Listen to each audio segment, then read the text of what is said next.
Hey everybody, Dirili here. Thank you so much for joining me for another episode of the Charming Empire along Soshi's route. In the last episode, we got to give Soshi a lap pillow. That was cute. And we met a really interesting tailor that's so much fun. I like this guy a lot, and I wish he would be more in the story, but no, he's not even pictured, so we probably only get one scene with him. So let's continue on with our fitting for our dress for the ball. You can just sit back, relax, and let me read you a story. That is all, Princess. I'll make you the finest dress you've ever seen. I hope you're looking forward to it. He says with a smile after taking my measurements. Even knowing he's a man, I can't help but think how beautiful that smile is. He and his assistant leave Soshi and I alone. Soshi looks at me when I finally breathe a sigh of relief. Tired? He puts his document down and looks up at me. He must think my sigh is due to being tired from having my measurements taken. No, it's not that. I'm just anxious to see how my dress will turn out. Not only did they measure my shoulders and height, but my bust and waist as well. Unlike kimonos, dresses are meant to line your body. I don't wear Western clothes very often, so I'm excited to see how it comes out, although I'm also a bit nervous. And I'm a little relieved. Soshi gives me a curious look. Soshi, I'm sorry about the other day. The other day? What happened? When the tailor came, I got the wrong idea and was terribly rude to you. I thought he was your girlfriend. I was so surprised that I couldn't help myself. I truly am sorry. I bow to him as he shoots me a rather harsh look. I see, but I'm not glad to hear it. Yet I still do not understand why you would be relieved to know you made that mistake. Huh? I actually don't know why myself. I felt like you were getting so far away from me. Then, when I thought you had a girlfriend, it felt like you would be completely out of my reach forever. It's hard even for me to explain. Our positions make my brother and I distant enough as it is. It's strange to think I could have even gotten close to him. I know one day he'll be farther from me than I can imagine. The day will come when our time together is over. I must sound crazy. Forgive me. I'm just not sure what to say.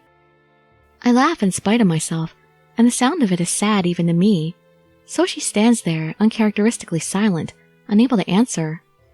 His expression seems so hurt, as if he thinks I've imagined this willingly. So, that makes two of us. Oh, man. What? Never mind. Oh. Darn it, Soshi, you ruined it. You should have rolled with it. His voice was too soft for me to hear him. I can only stare at him as he stands there, with his eyes closed quietly. Soshi seems quite tired lately. The town has been astir recently as well. How is everything there? I'm worried. Please take care of yourselves. That should do it. I put down my pen with a sigh. I wonder how many letters I've mailed by now. Recently, people in the city have been protesting Soshi and the government, with violence and disturbances being more frequent. In order to suppress the trouble, my already busy brother has to take on even more work. He's been so busy since the day we picked the fabric for my dress that we haven't even been able to eat together. Oh. When I saw him in the hallway, he didn't look very well. I don't know much about politics, and when I first came to the palace, I thought my brother was very strict, but just when we were sharing more time and getting to know each other, well, at least we were talking. The people want Soshi to resign. Soshi continues to grow more exhausted. I just don't know the best way to handle this. What should I do? I run my fingers over the familiar letters on the paper. Kind words, so much love from those that are worried about me. That's one thing I should never forget. So many people support me. Not just my family, but everyone. The reason I have the life that I do is thanks to the people of this country. That is another thing that I should never, ever forget. A reply to the letter I wrote that day comes several days later. This is a letter from Auntie. So it's already getting warm there. The palace and the countryside where I'm from have very different climates. I think back on the 4 seasons I enjoyed there fondly. What else does she say? By the way, you say Soshi is tired? Oleander works well for that. Oleander? I've heard that name somewhere before. I've seen those flowers blooming in the mountains behind my home in the countryside. They're pretty flowers of white, pink, and yellow that I saw with my mother. Dry out the petals and leaves, crush them up, and mix them with tea for him. I'm sure he will get the rest he deserves. Wait, I don't trust that. Is it actually poisonous? Putting the letter down on my desk, I walk over to the window to look down at the garden. I'm certain I saw those flowers there. My mother was the one that told me the oleander's name. I asked her so many times, there's no way I could forget them. So, Auntie has been watching me closely ever since I was a child, and still is. I make my own decisions. No one forces me to make them. Auntie knows that too. But how do I feel? It's not a matter of simple things. The problem at hand isn't what Soshi is to me, it's what Soshi is to this country. I put my hands on top of the glass window and take a deep breath. At some point, my breathing had become shallow. Soshi must be so tired. I need to help him relax somehow. I head toward the door, my fists clenched in determination. However, they tremble slightly. Nah, she wouldn't lie about that, would she? In a letter that's so easily traced back to her. Several nights later, I crush out some dried oleander petals and mix them with tea leaves to make tea out of them. It's already late, but Soshi is sure to still be awake and hard at work. He's been incredibly busy lately. He can relax with his tea. I made the tea in my own room, so I had to bring it to him before it gets cold, especially because it's a special tea. I put the tea on a tray, holding it carefully. I walk down the quiet, empty hallways to Soshi's room without seeing anyone. Oh, it's gonna seem suspicious to everybody if it's poison. The decorated halls are lit, but it's still too dim to see well. I take a deep breath, trying to watch my step. I shouldn't be so nervous. Just be normal. Soshi, it's me, Amane. Can I come in? What are you doing here so late? I haven't heard any thunder. You think I would only come here if I was scared? I bought you some tea. I figured you might want some if you were still working. Tea? Come in. Thank you. When I walk in, I'm not surprised to see the usual giant stack of documents on his desk. I can only imagine the trouble he's going through, taking care of document after document, only to find the stack rising. Here you are. I gesture to the tea I leave on his desk. However, Soshi doesn't take his eyes off me. He stares silently, making me feel uncomfortable. Please have some before it gets cold. It took a lot of effort to make this tea for you. Why do you look away? Because you're staring. It makes me feel uncomfortable. Please, have some tea. I try not to make eye contact with him as I offer the tea again. After staring at me a moment longer, he smiles softly. But why he smiles, I do not know. I have no idea what he's thinking. I appreciate the gesture, but not tonight. Why not?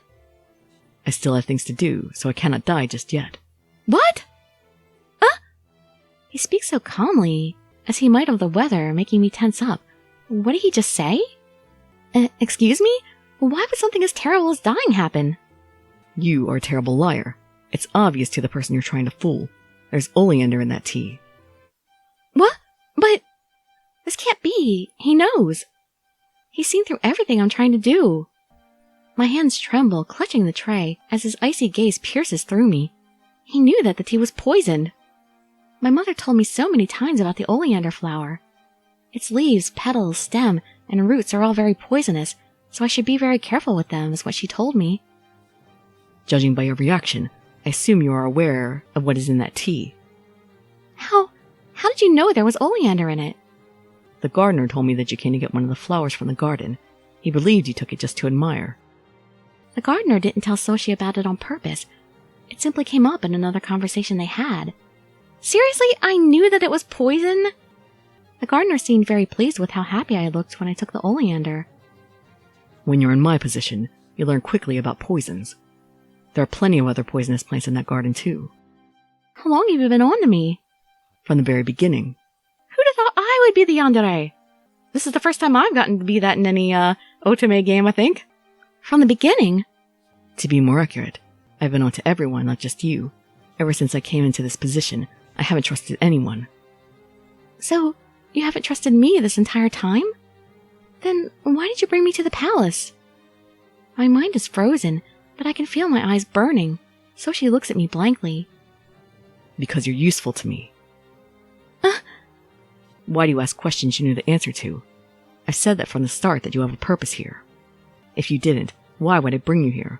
What other reason might I have? I can't think of anything to say to his calm, emotionless voice. Even if I did, my voice would be shaking too much to actually say it. He scoffs at me as if I'm a fool. I've never seen him give me a colder look. I can feel the blood drain from my face. I'm biting my lips so hard that I begin to taste blood. It's nothing I should be upset about. I tried to kill him. It's only natural for him not to trust me. Why did I try to kill him? I still don't understand. Explain. I have no right to be sad. Even though I know it, I still feel an unbearable sadness welling up inside me. I steady my trembling legs and look into his eyes confidently. He stares right back at me. So, I was just a pawn to you. Father was the same, wasn't he? How did Father die, exactly? I've told you already. He died of a sudden illness, shortly after you left the palace long ago. Is that the truth? His expression flickers subtly, but not long enough for me to tell what he's thinking. He was always so healthy, and I heard he never got sick, yet he died from a sudden illness? Get to your point. You want to know if I killed Father, don't you? I don't want to say it. He stares at me as I glare back at him. Why don't you say it already? I can't. You think it, don't you? So when I deny it, you won't believe me. Then, is it true? If I said it weren't, would you be convinced? You already have the answer you believe inside you. You won't believe anything else. I can barely understand what he's trying to say. He keeps evading the question, and I have no idea what the truth is. How can you not understand what he's saying? Why? Why won't you deny it? I wanted to trust you, I did. I wanted to believe that you didn't do it, but still. Huh, believe me, you say. His voice is low and frigid. I hear so much contempt in his scoff that I flinch. What a blatant lie. You came here with tea to poison me, and you say you wanted to believe me. He brushes the edge of the cup with his finger. It's gone cold, without him taking a single sip from it. I do not trust you, so there is no reason for you to trust me. I do not need any tea. It's getting late, so please return to your room. You're not going to have me arrested? I tried to poison my brother. I could be hanged for such a crime. However, he only shakes his head at me. You must be deranged wishing to die like that. I cannot have you die just yet, though. That will come after you serve your purpose. Man, so he does plan on killing me. That is all. Leave now. Did you not hear me? Quit standing around and get out. He slams his fist on the desk. The sheer force of the sound jumps me into action, and I rush out of the room. Oh my god, that was really intense. I'm relieved to see no one is in the hallway. I would never want anyone to see how disgraceful I look, sobbing uncontrollably.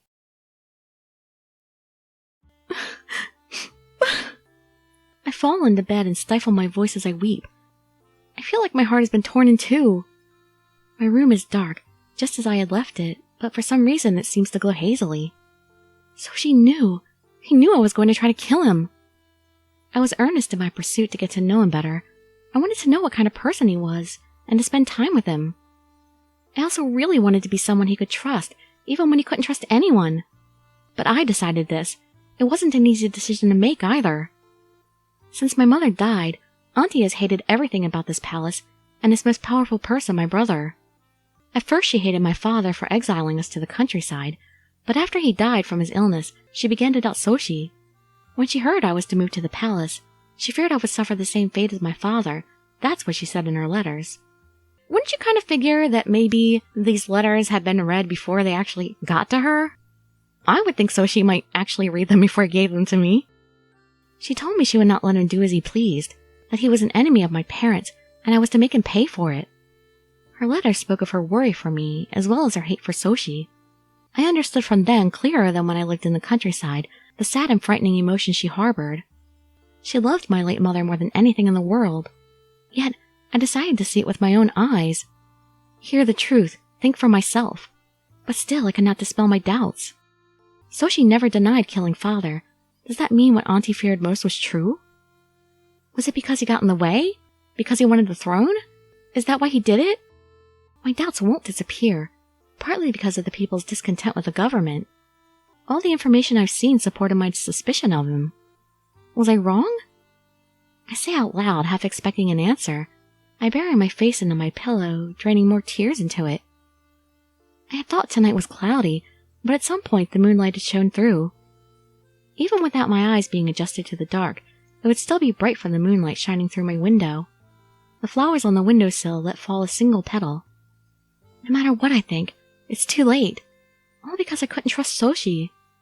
I look around my room through my tears, then close my eyes. My head hurts so much, I don't even want to think anymore. The only sound that can be heard in my room is my stifled chokes as I cry myself to sleep. Shouldn't have tried to kill my brother. Oh my god, I'm a yandere! It's kind of awesome in a way. This is a really cool story, I love it. I love twists and turns, and not just some wishy-washy story. This is really good. I really enjoy this. I hope you all are enjoying this too.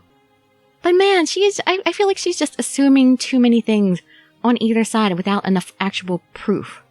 But I guess that's because she's young and, she doesn't think so well, something, I don't know. She's going on her emotions way too much.